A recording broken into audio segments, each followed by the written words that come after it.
ఈరోజు పార్లమెంట్ ఎన్నికల ప్రచారంలో భాగంగా మరి జనరాం మండలంలోని పలు గ్రామాలు పర్యటించడం జరిగింది.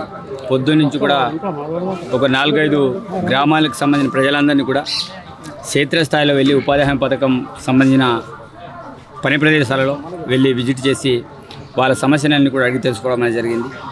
మరి వాళ్ళందరూ కూడా చాలా మంచి స్పందన ఇస్తున్నారు.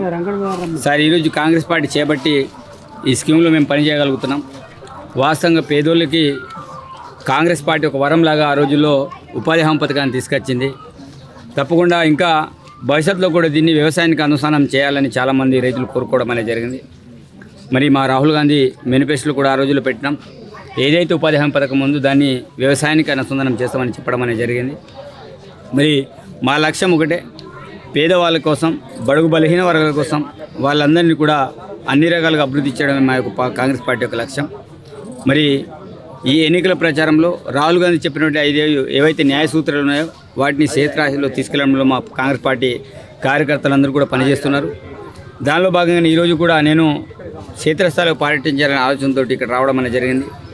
తప్పకుండా ఈ ఎన్నికల్లో పేదింటి బిడ్డైన ఆత్రం సుగ్న గారిని గెలిపించాలి. ఎందుకంటే ఆనాడు ఈ ప్రాంత ప్రజలందరూ కూడా పేదింటి బిడ్డని చట్టసభలో పంపించారు.